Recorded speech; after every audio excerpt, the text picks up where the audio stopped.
Sir Gawain and the Green Knight is one of the most distinguished Arthurian romances. It is a romance in which the hero's chastity was put to the test. This romance emphasizes absolute purity and chastity. Sir Gawain also symbolizes chivalry and courtesy, two of the distinctive virtues of knighthood. It is divided into four parts known as fits. The first fit deals with the prospect of Sir Gawain's adventure at the Green Chapel at the Green Knight's behest. The second fit deals with adventure of Sir Gawain at the castle of Bertilac.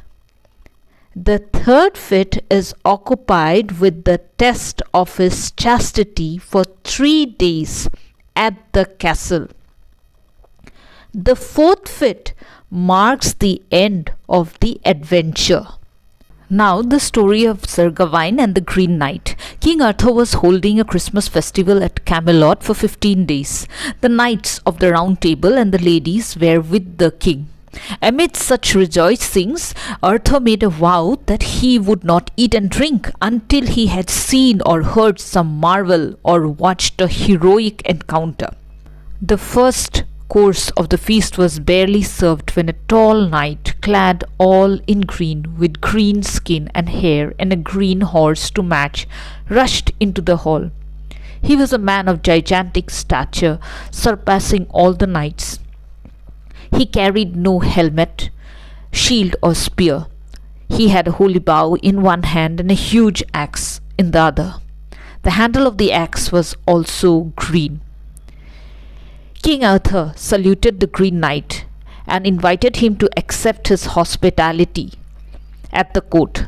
The knight brusquely replied that he had heard much about the Round Table and was therefore anxious to have an encounter with one of the knights.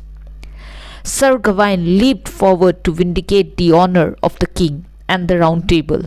He accepted the challenge, seized the huge axe. The Green Knight leaned his neck and stooped down to receive the blow. Sir Gawain struck him and the head was severed. The Green Knight did not die. He lifted the head rolling on the floor.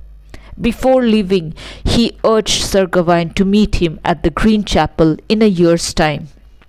The headless knight then leaped on his horse and rushed out of the hall. The horse ran so fast that sparks flew out of its hoofs. After a year, Sir Gawain, according to the stipulated period, proceeded to the Green Chapel by strange paths, hazardous cliffs infested with wolves and serpents. Yet he remained undeterred. He was not the knight errant seeking joyous and exciting adventures with the glowing prospect of a hug and kiss. He was, on the other hand, a highly principled knight facing death. Sir Gawain passed 3 days in a strange castle. The host's young and beautiful wife tempted him thrice, and thrice did Sir Gawain refuse the offer of love. The test of loyalty and chastity was arranged by the host and his wife. The host made Sir Gawain promise that he would give him at the end of each day whatever he would receive. Sir Gawain's sense of honor was so strong that he never took advantage of the absence of the host. He received kisses, not a passionate kiss, but inspired by courtesy.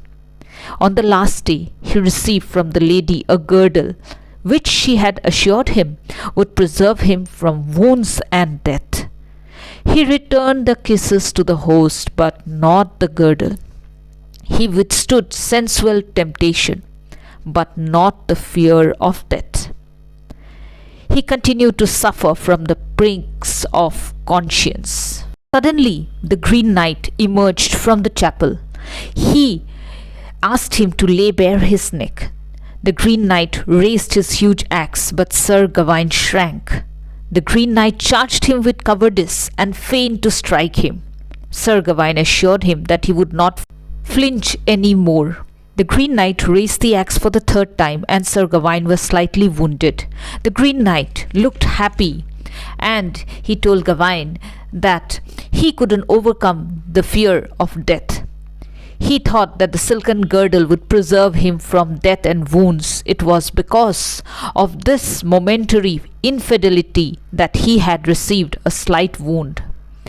Sir Gawain was filled with remorse. He had failed miserably as a knight. He cursed himself for his cowardice and infidelity. The Green Knight consoled him that he had atoned for his lapse by his wound. He invited Sir Gawain to come to his castle and be reconciled to his wife. Sir Gawain declined the invitation, but at the insistence of the Green Knight accepted the girdle. He would henceforth wear it as a sign of his sin. In response to Sir Gawain's enquiry, the Green Knight said that his name was Bernlac de Hotdesert, and Arthur's stepsister Morgan le Fay had planned the whole thing to bring discredit upon Arthur's court. The Green Knight and Sir Gawain then bade goodbye to each other. Sir Gawain returned to the court and narrated the story of his adventure and shame. Arthur and the knights consoled him that his was a venial slip and there was nothing to be ashamed of. They even decided that henceforth each of the knights of the Round Table must wear a green girdle as a mark of respect to Sir Gawain.